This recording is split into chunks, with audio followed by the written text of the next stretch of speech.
Mesdames, Messieurs, bonjour. Dans le sommaire de ce 13h au Bénin, après des années d'attente, le procès d'Anivor est enfin ouvert ce mardi 11 mars 2025 au tribunal de Cotonou, où les accusés comparaissent pour assassinat et complicité d'assassinat. Pour le tribunal, l'objectif est de faire la lumière et toute la lumière sur les circonstances de la mort de Urbain Pierre d'Anivor, ancien cadre du ministère de l'économie et des finances. Ensuite, à l'heure où nous célébrons tout ce mois de mars la résilience des femmes, nous vous proposons un reportage Zoom sur une femme mécanicienne auto. C'est plutôt une tendance aujourd'hui de voir les femmes exercer les métiers autrefois exclusivement réservés aux hommes. Dans la vie professionnelle de Dame Diane Souin, un reportage à suivre dans un instant. Et puis enfin, les travaux du forum de promotion d'évaluation d'impact ont démarré à Cotonou.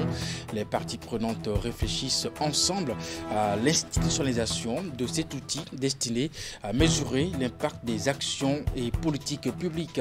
C'est le ministre d'État en charge du développement, de la coordination de l'action gouvernementale qui a ouvert les travaux. Voilà pour vous le sommaire de cette édition. À nouveau, bonjour et bienvenue. Si vous nous rejoignez en images après des années d'attente, le procès d'Anivor est enfin ouvert ce mardi 11 mars 2025 au tribunal de Cotonou, où les accusés comparaissent pour assassinat et complicité d'assassinat. Pour le tribunal, l'objectif est de faire la lumière et toute la lumière sur les circonstances de la mort de Urbain Pierre d'Anivor, ancien cadre du ministère de l'économie et des finances. Il est question pour le tribunal de parvenir à une décision juste et équitable fondée sur des éléments de preuve et les témoignages qui seront présentés au tribunal. Ce matin, nos équipes ont pu constater la présence effective des deux principaux accusés dans cette affaire, à savoir, bien entendu, Donatien Amoussou et Kossi Alofa. Avant l'ouverture des débats, le président a souhaité s'assurer que les deux accusés ont chacun leur avocat. Un écran géant a été installé dans la salle. On note aussi la présence des parents de Urbain Pierre d'Anivor. La partie civile a procédé à quelques doléances, dont la transmission de la liste des témoins, ce qui a été fait. Avec nos équipes, nous restons mobilisés pour la suite des débats. Les travaux du forum de promotion d'évaluation d'impact ont démarré à Cotonou et il rassemble partenaires et décideurs. Les parties prenantes réfléchissent ensemble justement à l'institutionnalisation de cet outil destiné à mesurer l'impact des actions et politiques publiques. C'est le ministre d'État en charge du développement et de la coordination de l'action gouvernementale qui a ouvert les travaux qui durent 5 jours. Reportage Hugues Vinibé. Depuis plusieurs années en arrière, le Bénin a décidé d'institutionnaliser l'évaluation et d'en faire un outil d'appréciation de la bonne gouvernance. Le forum qui s'ouvre ici vient faire davantage la promotion de l'évaluation d'impact comme baromètre et approche en matière de prise de décision et d'action publique. Nous sommes réunis autour d'un sujet majeur, l'évaluation d'impact, dans un monde en constante évolution, où les défis économiques, sociaux et environnementaux sont de plus en plus complexes. Il est primordial d'adopter des outils permettant de mesurer l'efficacité et la pertinence de nos politiques, programmes et projets. L'évaluation d'impact n'est pas seulement une expérience technique, mais un véritable levier de transparence, de performance et d'amélioration continue. Ce forum est une occasion unique de partager expérience, bonnes pratiques et innovations dans le domaine de l'évaluation. JIPAL est un partenaire privilégié qui accompagne l'idée des autorités béninoises. Il entend aller au-delà des hypothèses et baser l'évaluation sur des preuves scientifiques. Aujourd'hui, nous saluons le leadership du gouvernement béninois qui a fait le choix d'adopter cette approche.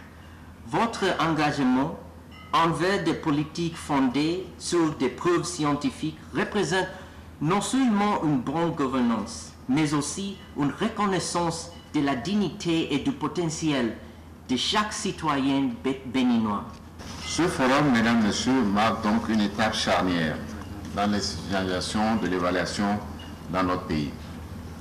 Il nous incombe désormais de transformer nos réflexions en engagements concrets et nos engagements en actions mesurables. C'est donc ensemble que nous aurons l'opportunité d'ouvrir de nouveaux chapitres de gouvernance dans notre pays, après avoir consacré donc cette évaluation, cette approche évaluative dans nos pratiques de gouvernance.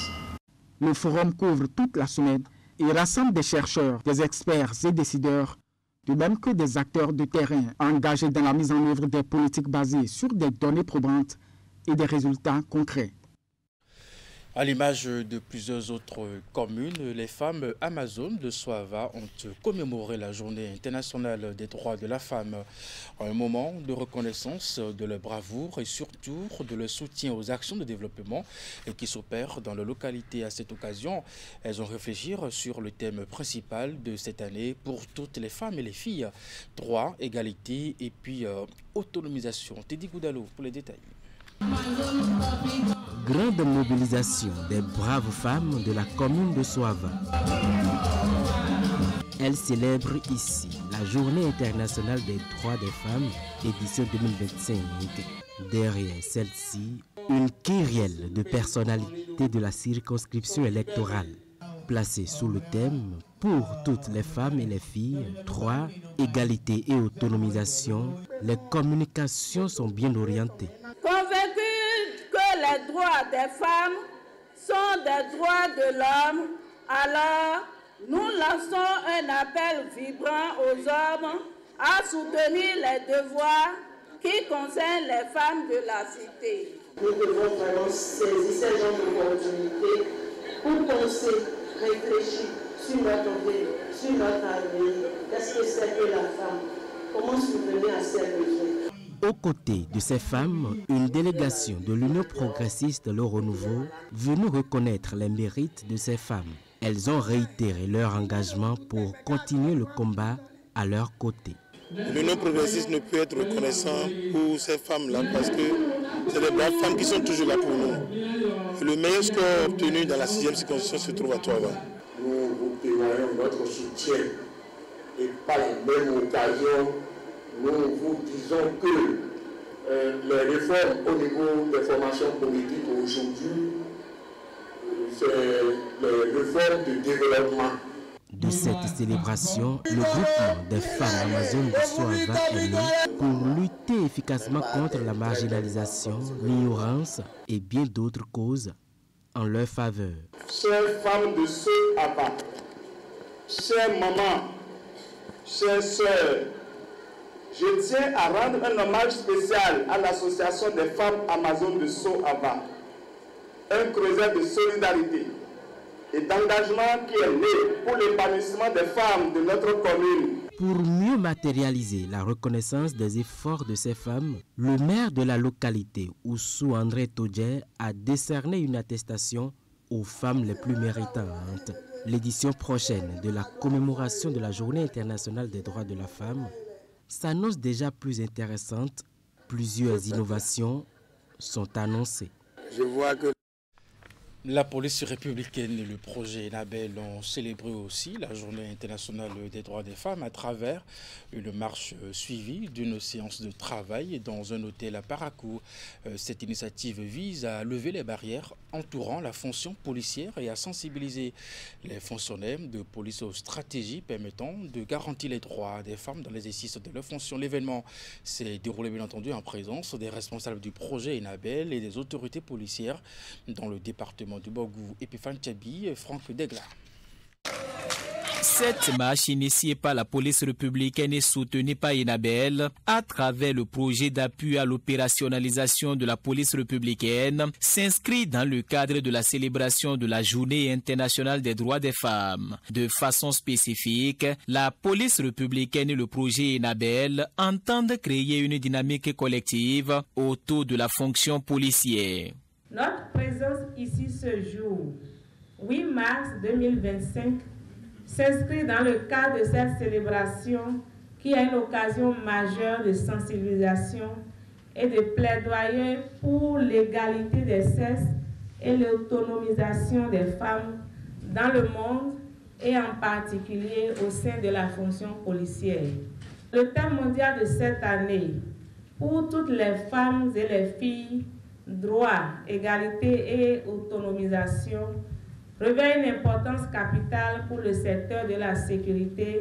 Venus des communes de Cotonou, Parakou, Djougou, Dassa, Bembereke, Kabo, Tchikandou dans le Borgou, ces femmes policières, après avoir troqué leur uniforme à ce t-shirt aux effigies de Enabel Bénin, seront instruites sur plusieurs notions relatives à la protection des droits des femmes. La police républicaine, dont l'une des missions fondamentales est d'assurer l'exécution des lois et règlements, reste pleinement consciente du rôle de la femme au sein de l'institution policière.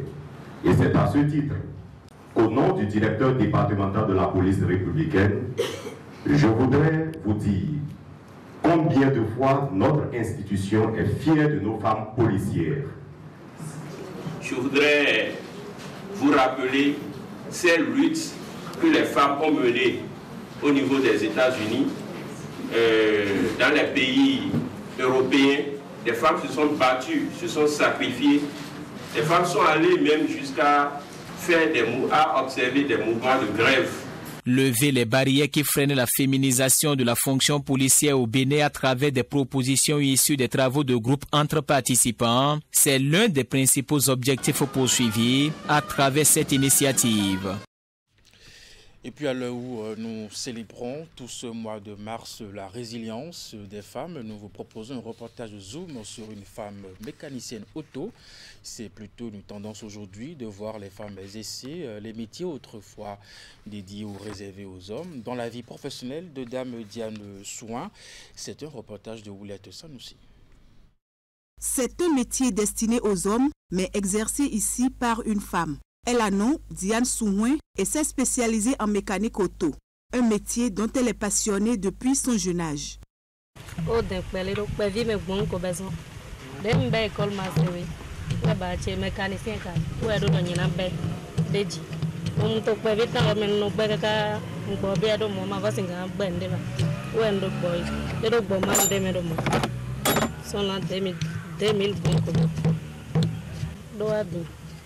Mindo mbai 14 ans demain ba choro ajodo to baba chelo de mbai 14 ans lote to choro tun de wa bio to lo me boje congé mentiro bio belo. Le métier exige de Diane Souin de la force et de l'énergie, parfois sous un soleil ardent. Malgré les difficultés qu'elle rencontre dans le travail, elle n'entend pas abandonner.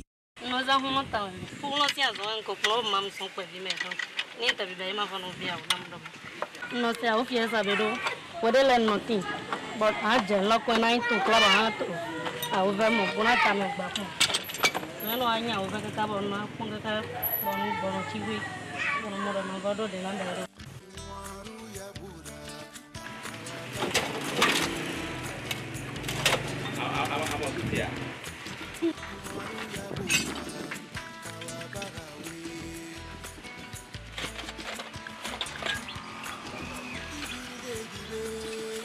Étant la seule femme parmi les hommes dans cet atelier de réparation et de casse de véhicules installé ici au quartier Midombo à Akpakpa, elle force admiration au niveau de la clientèle.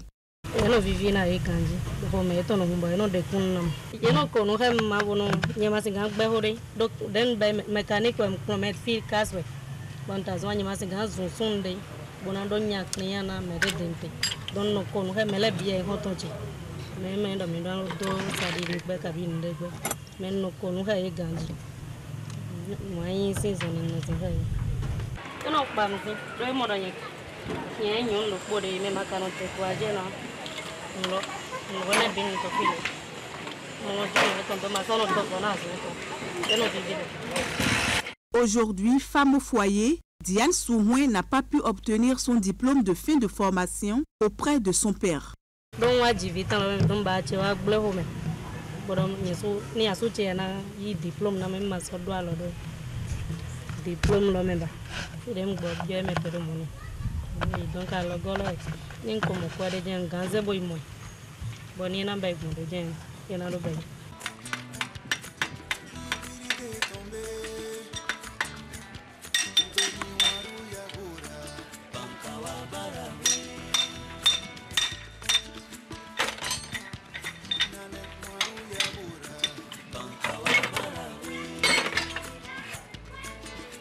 La mécanicienne rêve grand pour son métier, mais le manque de moyens financiers constitue un frein pour son épanouissement.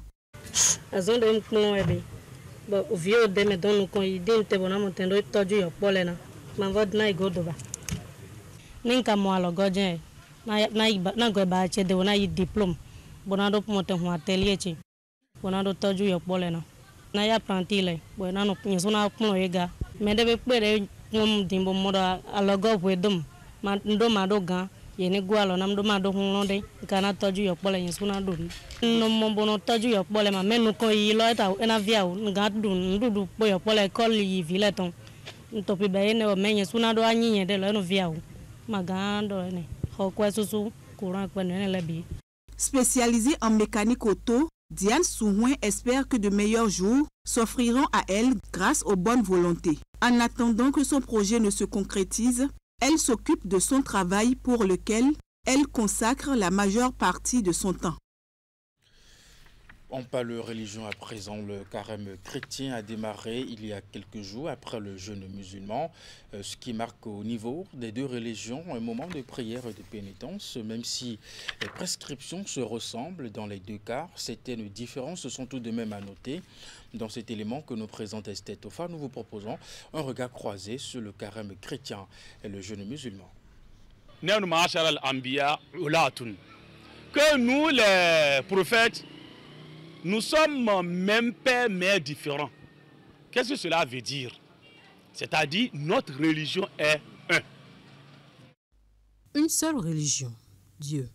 Et les pratiques qui diffèrent, c'est par exemple le jeûne du mois de Ramadan chez les musulmans et le carême chez les chrétiens catholiques. Cette année, les deux coïncident presque et cela donne matière à réflexion déjà sur l'existence de part et d'autre d'une période tout entière où les fidèles sont appelés simultanément à intensifier les actes d'adoration de manière à davantage se rapprocher de Dieu.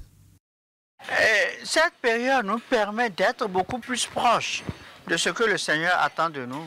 Ça permet aux chrétiens de faire ce que les Anglais appellent le make-up, de remettre leur vie en adéquation avec ce que le Seigneur attend d'eux, afin qu'ils puissent avancer dans son amour. C'est un temps de pénitence où il faut chercher à demander le pardon de ses péchés, la grâce et marcher à la suite de Jésus. Le premier jour du mois de Ramadan, là, Allah le Tout-Puissant promet à pardonner beaucoup de personnes leurs péchés.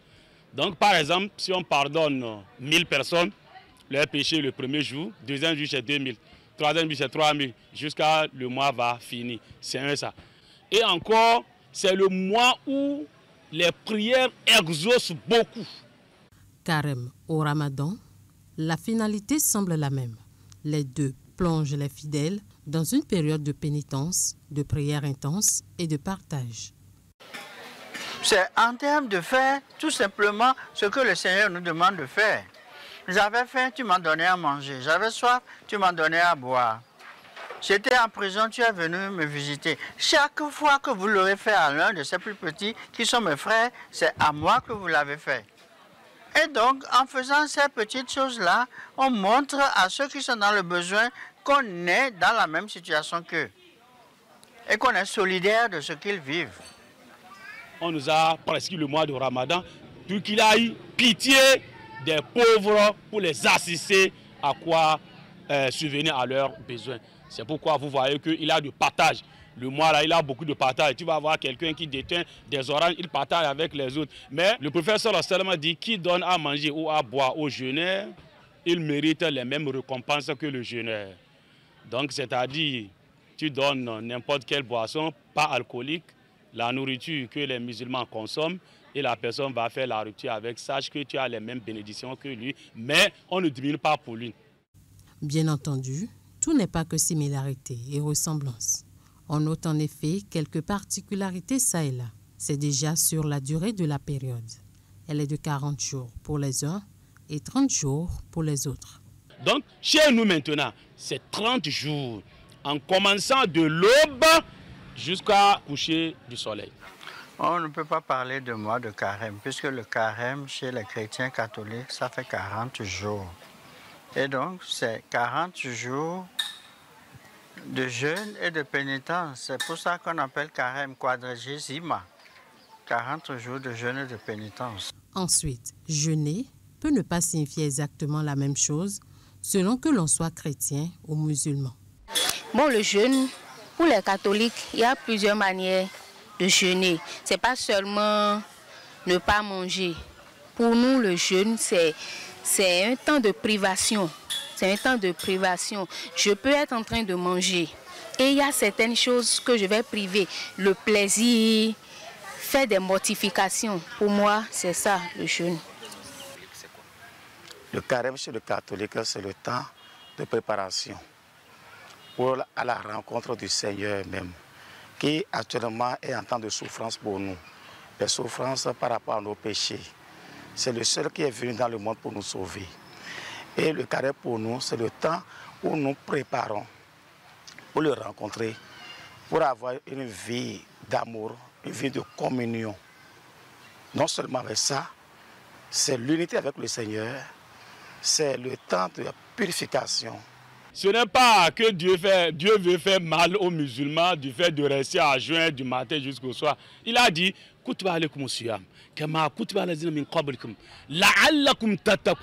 c'est le fin là que je veux. Que si nous vous avons prescrit le jeûne du Ramadan, c'est d'abord premièrement à raison que vous ayez la foi et la crainte. Je vais voir, est-ce que vraiment ceux-là, ils croient en moi, ils ont la crainte, ils ont la foi, puisque maintenant, tu te lis dans ta chambre, seul, il a la nourriture. Si c'est pas la foi, tu peux manger. Donc c'est pour voir votre foi d'abord, degré de votre foi. Un. Deuxièmement, c'est pour que le riche là, qui étant riche, qu'il mange quand il veut, quoi il veut, et le pauvre, il ne mange quand il y a. Donc il faut que le riche là sache que les moments que le pauvre passe là, sans manger là, c'est des difficultés. Ce sont là les quelques différences observées chez les uns comme chez les autres, qui en somme convergent vers plus ou moins une finalité commune. Prière, privation, amour et partage. Et c'est bien la fin de cette édition. Merci de l'avoir suivi. Retrouvez à 16h votre bulletin d'information à 19h30. La grande édition de la soirée juste après avec Wahab Ali Para. L'émission L'Info continue. Portez-vous bien et à très bientôt.